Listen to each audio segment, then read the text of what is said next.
brain, talk about his journey here, talk about what to expect this weekend.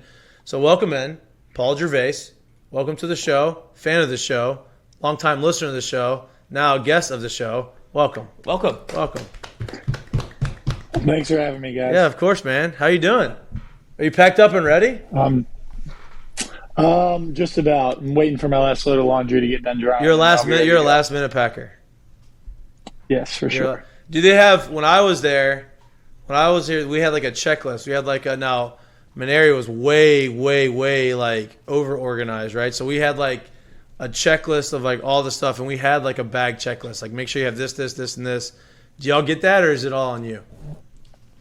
No, it's all on us. We kind of, they just tell us our what responsibility jersey to bring. Yeah, I think we can figure it out. I hope so. If you can't figure out how to pack your own bag, then we got more issues. You need a glove We have more issues. and a hat, and I think you're good. Hey, you'd be surprised. I've forgotten my jersey before. But that's not on me. That's on the clubby. Yep. Do they? Yeah, Yep. they're packed up. Yeah, Yep. just bring your glove. Yep. I always was scared I was going to forget my glove. Then you can't really play. But you always have the thought of like, damn, I forgot something. You always have the that. worst. Already when you're on the bus, you're Yeah. like, well, there's no chance now. Call mom. All right, let's jump into this. I know you don't have much time. I appreciate you jumping on, giving us some time while in the middle of your packing, in the middle of you leaving. So y'all are flying out today. Y'all are flying or y'all busing? We're flying. Y'all are flying. Charter flight. Yep. Yeah, always charter, baby. Pull out right to the tarmac. Do you have to dress in suits, or y'all are in like? It's like a travel suit. It's like Damn. purple sweatpants, purple pullover jacket. Wow, y'all like y'all purple people eater. Yeah, there you That's go. what y'all are. We had to wear a suit. We had to wear like actual suits. I kind of like the suit look, to be honest with you. I like walking in and showing up and like getting off the plane like, damn, like we look good. You know, but I think that's the consensus now. Even in the big leagues, a lot of teams aren't traveling in suits near as much as they used to. But all right, talk to me a little bit about you. This is about you. This isn't about us. You are an absolute giant on the mound. You're 6'10". You came from a Division III school, transferred from a Division III school to a JUCO, and then JUCO to LSU. Give me a little bit about your journey. How did that happen? Were you one of the guys that were short and then all of a sudden shot up one summer and then started throwing really hard, or was it just like a work in progress and you had to kind of build on that and just kind of figure out how the body worked? Well, yeah. Oh no. Hold on. We lost you 1 second. Is he back? Are you back? Oh, we're back. We're back. Sorry. Someone called me. I think it was a spam number. Can't be doing that. No. Can't be doing that with this video. We got to get two phones. Yeah. Yeah. My bad. So, my senior year of high school, I was 6'7". So I was still pretty tall, but I don't think I really grew in or filled out my body yet. So I was throwing like 83, 85 miles an hour. I had zero college interest from anybody. And so I accepted a roster spot at a Division III school. It was the only people that talked to me. Unbelievable. No, even scholarship. Do they give scholarships to D3s? No scholarships. Love of the game. That's unbelievable. Yeah. Keep going. It was, and then so after my freshman year, I didn't get that much better. I was like 86, maybe topping. And that summer, I talked to my dad, and he was like, "Hey, man, like this isn't cheap. It's a private Division III school with no scholarships. Like, if I'm gonna fund this, then I'm gonna need you to work harder because I'm not gonna watch you sit on the bench." And I was like, "You know what? That's fair." And, so, that makes sense. Okay. Let me get to work. That summer, I did 2-a-days every day for the entire summer. And I worked with my mechanics coach back home, Brandon Young, and we pretty much just redid everything to more of the 3/4 arm slot, low 3/4 that you see now instead of over the top. And I went from 85 to 92 in 2 months. Hey. And so you weren't doing anything at all, dude. You were barely working. No, then I went to the first junior college that spring.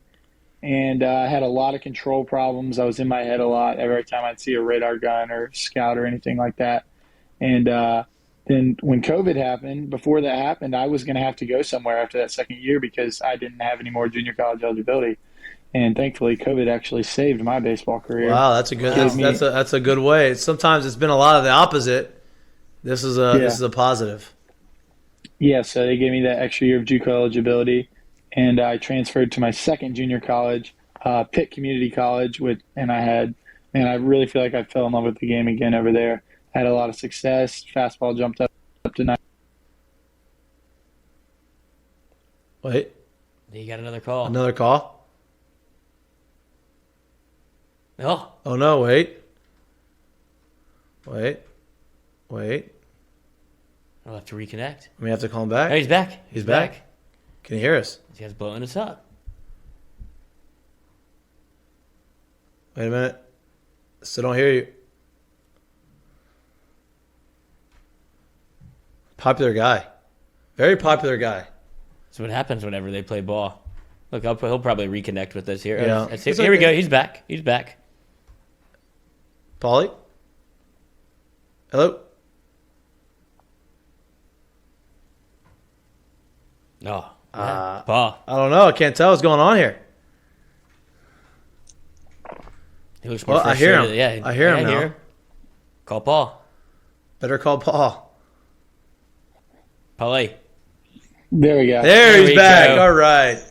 Let's go. Kate Look. Doty's blowing up my phone. Oh, Tell Kate Doty to come on the damn show, yeah. too. That's bullshit. I'm on an interview right now, and he's ruining it. He's sabotaging He's the show. sabotaging the show. I think. I'm a huge Kate Doty supporter. I'm a huge fan of his. I don't understand how he doesn't get talked about enough. He doesn't get talked about enough. I don't understand why nobody talks about him. He's gonna be a first round pick. He's been balling. He's been leading the team in all of these. I'm like, I don't understand why people aren't giving him his flowers. I try to give him his flowers. I'm done sucking up to him. I'm waiting for him to come on the show. So you gotta be a positive influence and make him come on.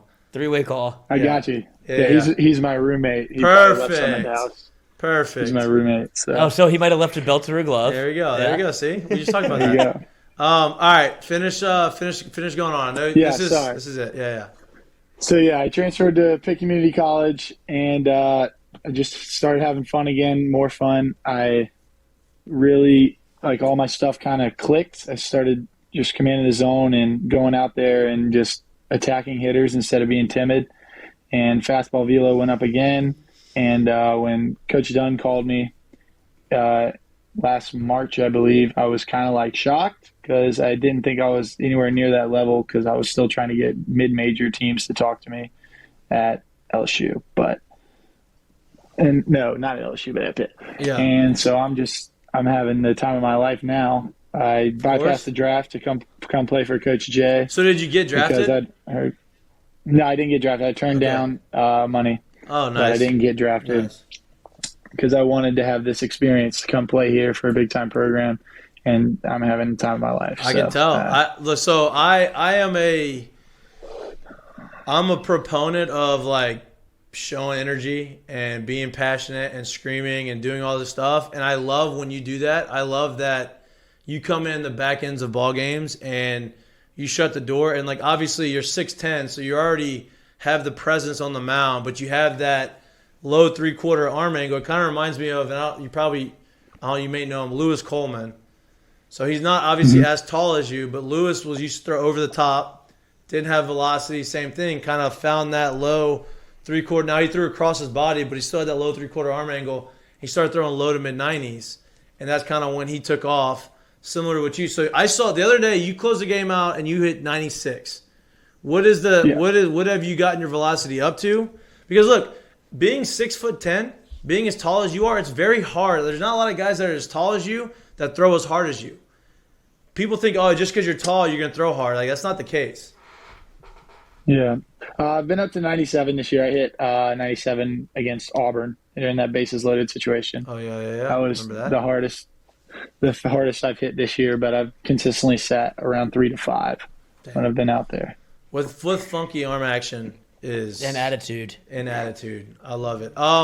What do you expect going into Arkansas this weekend? Get a little bit into the game, the kind of the matchups. Obviously you've never played in Arkansas. Playing there from experience is a pretty rabid fan base.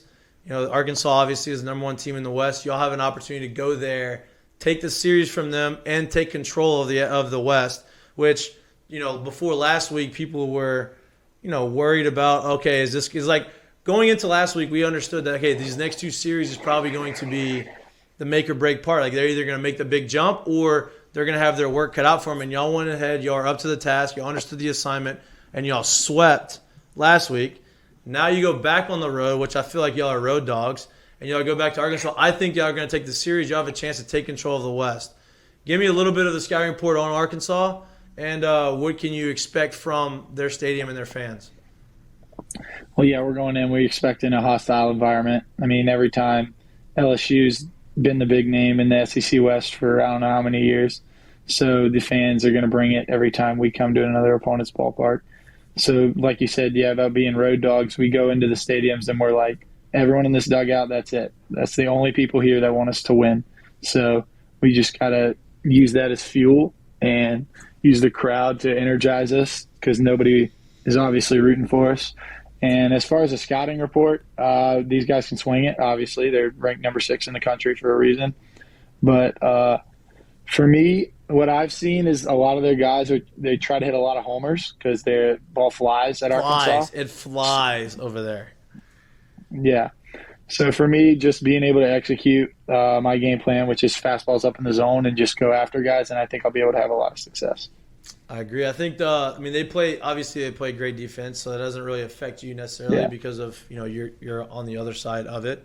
But they do have a lot of rabid fan bases. Last Friday, I want to kind of like rewind to last week, and y'all had a enormous comeback, won that game on Friday, and a lot of people are talking about that maybe being the jump start that the team needed. I've seen that whenever y'all's backs are against the wall, in Florida, whenever things got a little chippy.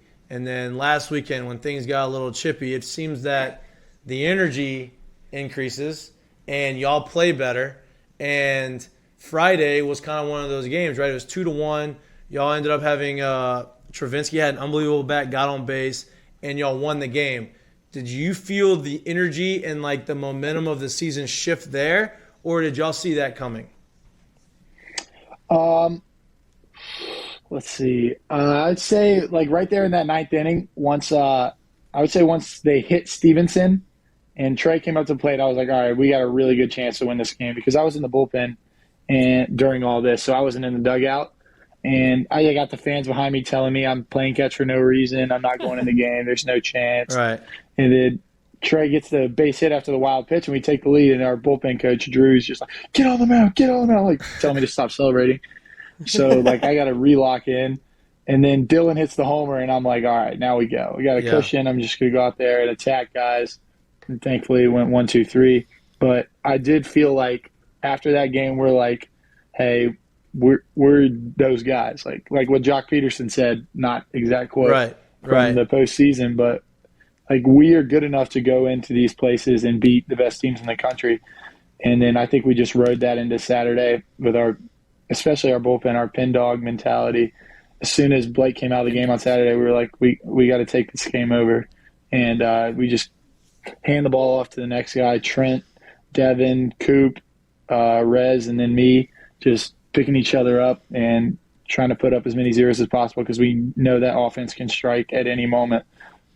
Let's get into the bullpen though, because I think everybody if you go look just strictly, and obviously baseball is more of like a hey, what do you see with your eyes? Not just stats don't really always tell all the answers. You look at the offense; they're number 2 in the offense behind Tennessee in literally every category, right? You look at the pitching staff; the pitching staff is 3 and 4 in the SEC, depending on the stats, ERA and being effective, right? But the pitching staff is being carried by the bullpen. Give me a little bit of insight into because I know the bullpen is like a whole different like section, right? Like you kind of have your own. You have a different mentality out the bullpen. The bullpen guys are always a little bit closer to each other because they all have the same types of roles. You never know when you're going to pitch, when you're going to come in. Kind of give me a little bit of insight on the bullpen. What is the I guess, one, the mentality of the bullpen, and 2, what is like the chemistry like within the bullpen? Oh, our chemistry is great, man. And we got Trent Vittmeyer. I've said this as much as I could. He's our leader. He's our leader out there. He's been there. He's 100 years old. Guy. Yeah. Fifth year guy, and all he does is go out there and put up zeros. It like doesn't have to look fancy. That's all he does. So, and as a bullpen, I mean, yeah, we call ourselves the Pen Dogs because going into this year, we were the question mark. Like, are we going to be good enough to help this team win? And I think we've done more than enough so far to give our team a chance to win night in and night out, and then hopefully we can keep that momentum up. Y'all don't. What I've noticed is y'all don't really have assigned roles, right? Like y'all don't have, a guy who is necessarily the closer or the setup guy or first guy out the pen. It is, Jay seems like he's kind of matching up with the lineups and based off of the situations. Do you like that? And to me, being a baseball player, it's kind of hard. Like I've seen the bullpen, it's kind of hard to embrace that, right? Bullpen guys want to have their, they want to have their role and their routine and understand when they're coming in. And since you don't have it, it's been nice to see that y'all are embracing that. Has that been an adjustment period, or y'all knew going in that's kind of how it was going to be? We were pretty sure that was how it was going to be going in, but and as far as like the roles go, we just want to win. That's all we care about. We've had Coop close games, Rez close games, I've closed games. I've came in the second inning, I've came in the ninth inning. We've had so many different situations thrown at us, and I think a lot of guys who obviously were all starters in high school are getting used to the fact that, hey, you're going to be sitting down for 3 hours, and then we're going to need you ready in 5 minutes to go in the game. So it's we're starting to not need a routine as much, and we're starting to all like just click together. And I think what you saw at Mississippi State is something that we hope to do every weekend. Mikhail's a Friday night guy now, or the Thursday night guy this week. Blake Money is the second guy, and then the third game is y'all have been piggybacking two of the younger guys and then just kind of mixing it together. But the piggyback has like gotten you through 7 innings the last couple games or last couple weekends. Do y'all? I guess what I want to ask is how hard was it for those young guys to understand? Okay, this is what I need to do, and the bullpen has taken on a extended role these last few weeks. Do you expect that to continue? And I know you're not going to say no, but would you like to say, okay, we have 2 of our guys pitching 7 innings, and then we have these 2 young guys piggybacking on Sunday? How important has that been for the bullpen to have these 2 young guys on Sunday step up and get you through 7 innings and kind of save the bullpen a little bit? Oh, yeah, those guys are huge. And at the beginning of the year, they weren't pitching that much, Sammy and Grant, and they were pissed off. I mean, Sammy shoved in inner squads all spring, so did Grant, and they were like frustrated not getting in the game. But once they first got that opportunity, as you can see, they grabbed it. And Grant Taylor, I think he's going to be a superstar. I mean, he got 4 pitches, 97 miles an hour as a freshman. I think he's probably the most talented pitcher I've ever played with. And then you got Sammy D, who's goes out there and all he does is throw strikes and put up zeros. So if we can get 7 innings from 2 freshmen every Sunday in SEC play, then I think we're going to win a lot of games. That's kind of like new age. That's kind of like the new age baseball, right? Like you looked at the Rays in the big leagues; they kind of have an opener, and then they start piggybacking. That's kind of what Jay's doing. How has Jay's philosophy? And obviously, you didn't get to play with Maneri and those guys, but they recruited you. How has Jay's philosophy been different than other coaches you've played for, and how has it been? Is it something that you enjoy, and is his personality something that you like being around? Oh, yeah, I love it, man. And, yeah, Jay, this is the 4th coaching staff I've played for in college. And pretty much everywhere else, I've gone into the fall pretty much knowing what my role was going to be and what I was going to be able to contribute to the team. And it's stayed pretty consistent through most seasons. But this year, I mean, it was wide open. You look at last year, you lost Jaden Hill, Lena Marceau, AJ Labus, the 3 weekend starters. And we didn't know if Devin or Mikhail were going to come back until late July. So when I talked to Jay, he told me basically on that first phone call was, hey, dude, it's wide open, and I'm going to give you a chance to just go out there and win a job. And that's all I can ask for. And I can say he's definitely delivered on that, and everybody's getting their chances. And I feel like we've all really gelled as a staff, and we're starting to hit our stride. No doubt, dude. Well, I'm not gonna keep you much longer, man. I know you gotta go get your stuff out the dryer and get your stuff back. I don't know Get if any of JUCO's stuff. yeah. I don't know if any of the dudes or the guys in here have any questions for you. I do. If it's Yeah, cool. go for it. I'd love for you to. Yeah, plenty. Obviously, y'all have talked about you just said that the bullpen is like the pin dogs. Y'all have been kind of running with this road mentality. Where did the thumbs down come from? Like the thumbs down on the dugout come from even in the home stadium? And is that something that y'all are going to travel with? Or is it just something to kind of get the guys going? I think it was just something to get us going. We're not doing it anymore. Jay banged it when we lost the Auburn There you series. go. So we're not doing that anymore. But I think it was just something to get the guys fired up and something new. Hey, tell me this. So when we left on the road, our first we had y'all practice on the field, obviously, right? The night before the series starts. Then you have pregame. So when we were there, our pregame meal. Now it's probably different. Now everybody talks about nutrition. Our pregame meal Thursdays before the Friday series was we all had pizza. So everybody had their own individual pizza, and that's what we always looked forward to. Like you'd go down there, you go and you'd have like your fun like BP, and then you go to the hotel, and the boys would all get together. And whether it's something they're watching on TV or a game, everybody would bring their pizzas, and you would hang out, and you would just like shoot the shit, right? Like you'd be together and like whatever. Do y'all do anything like that? 1 and 2. What is y'all's meal when y'all get to the road? Normally on the road, we eat a lot of steak and a lot of pasta. Wow. So they take care Carb of us load, for baby. sure. He plays the Yankees. Had, Jesus. Jeez, that's times have changed. Times have changed. This guy's eating Little Caesars and thinking it's the best thing ever. They're getting Ruth Chris medium rare plus with the nice little mashed taters on the crumble. side, little Caesar salad. I had plenty of pizzas in my junior college days and Division III days and the long bus trips. But no, I mean, yeah, we all sit down, eat together, talk about what we want to do. Leaders do a lot of talking, obviously, Dugas, Vittmeyer, who we're hoping we can get Gavin back quickly. And, I mean, we all, I don't know, we kind of just like embrace this like us against the world mentality. Obviously, we have a ton of fans that support us, but I think us using that as a mindset helps us go in, and we're just not scared of anybody. We just attack. That's what Jay always tells us, to go attack the other team. So I think that we've all embraced that, and I think it's really showing, especially lately. No doubt, man. It looks. You can see it. You can see the difference in the team. You can see the difference in the mentality of the team. You can feel that it has been more aggressive, which is good. And I think we all knew that it was going to come. It's just a matter of when it was going to come. Now y'all are going to put yourselves in a position this weekend, go there, take the series, put yourself in a position to take control of the West. So I'm not going to keep you any longer, dude. I'm going to let you go and pack your stuff up. I appreciate you coming on.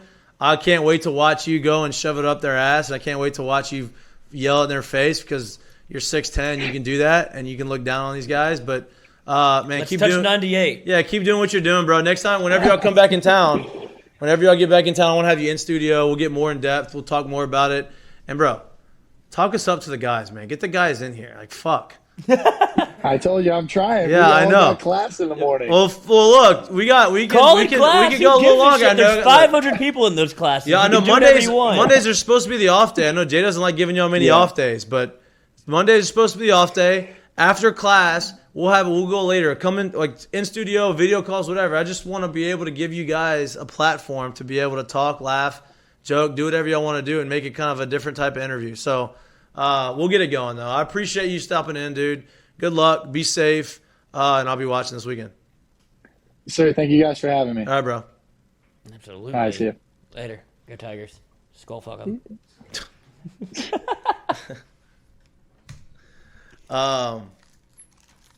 He's great, dude. He's a rock star. Rock star.